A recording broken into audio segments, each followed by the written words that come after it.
Did you know the average household throws away $3,200 of food every single year? It is over $60 every single week and only number 5 on today's list. Because in today's video, we're counting down the top 10 biggest financial blind spots that the average household experiences in the OECD. And to do this, we're going to start from smallest to largest and see how big they get. But before we get in, just as usual, this is just for educational purposes only, isn't personalized financial advice. If you like personalized financial advice, you'll need to speak to a licensed financial advisor. So starting off at number 10, we're talking about overpriced phone plans. Did you know a lot of people actually still want $70 to $80 per month just for their mobile phone plan? And this isn't to pay off a phone, which is bad enough as it is, but this is just for your monthly phone plan to your provider for your data, texts, and calls. I mean, there's really no reason for this. You can get unlimited data for under $30 these days. You don't really need a whole bunch of text. That's generally pretty free. And who needs 1,000 hours of phone calling? Most people in here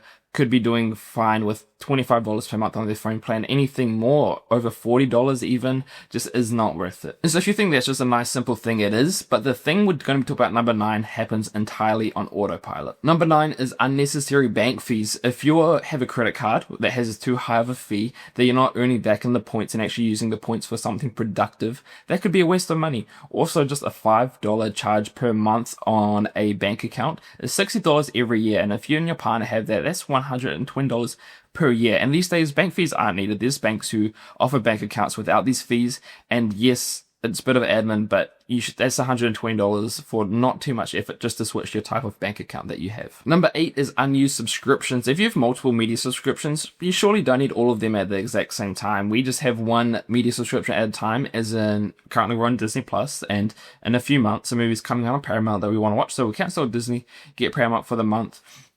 Generally, you don't need all of these services all at the same time.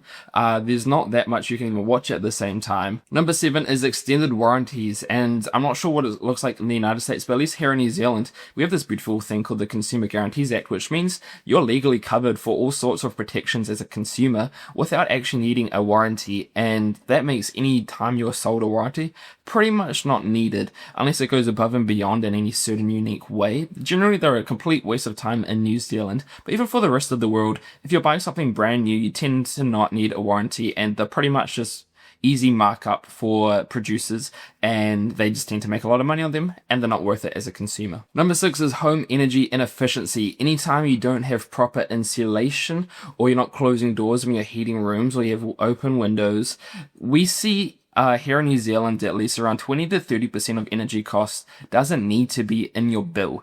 And so there are some easy things you can do for this. Is just heat one room, that just the rooms that you're in have slower or shorter showers. There are options like solar panels, but there's an argument for them that they will pay themselves off in 6 to 7 years here in New Zealand. But then there's also what people don't mention is the opportunity cost. What if you were to invest that money instead? You'd probably be a lot better off financially. I could do a video on that, actually would be kind of interesting. But there are options like that. Number 5, as we talked about earlier, was food waste. And this is a thing that does happen. And if you're buying fresh food, it's going to happen. You're going to have to throw out some food that you're not used. Obviously, having a freezer helps, but there's only so much you can do if you're buying fresh fruit and vegetables. One thing you can do that I find helpful is when you have stuff left over in the fridge and you need to just use some food up, take a photo of that, chuck it in ChatGPT, throw it in Gemini, and you can get some great suggestions and some recipes just on the food that you already have in your fridge. Number 4 is credit cards. And we mentioned bank fees before, but credit cards are an interesting thing. For a select certain amount of people, they work great.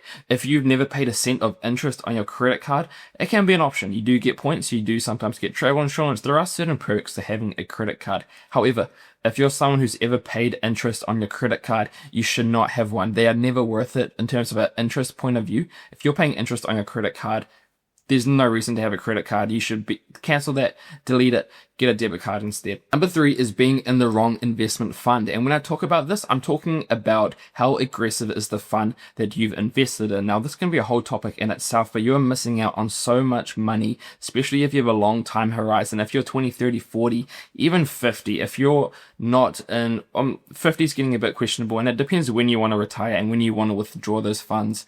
But the younger you are, the more aggressive your funds should be. With the extra aggressiveness, there comes a lot more volatility. So you have to be able to handle that volatility from a mental point of view and being able to sleep at night, you will see dips. You will see your portfolio down 20% at times. That's what comes with being in a high risk fund that you're investing in. However, in the long term, there's so much research. There's almost undeniable fact that the more aggressive your fund is, to a certain degree, with some diversification, the better your returns will be over the long term. Number 2 is leaving any sort of employer match that you get from your pay slips every week, fortnight, or monthly, however often you get paid. This is basically free money from your employer.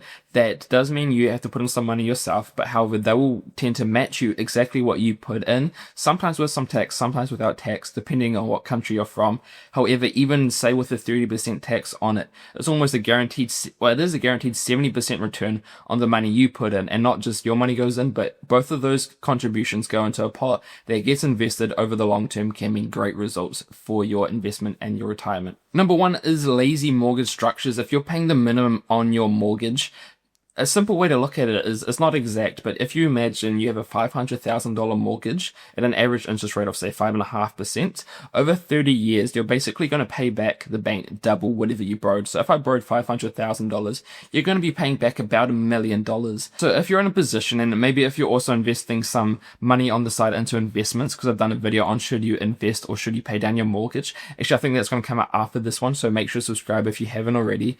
But I've also done a video on how to pay off your mortgage fast and how much that will save you, and it can be hundreds of thousands of dollars if you just put an extra couple $100 per week. So anyway, there are 10 financial blind spots that could be costing you tens of thousands of dollars every single year. Now, you might be nailing some of these already, but there might be a couple of these that you can maybe improve to improve your financial life. That could mean you can invest more money, which could mean you can retire early. So if you enjoy this video, please make sure you subscribe. Anyways, I'll see you in the next video.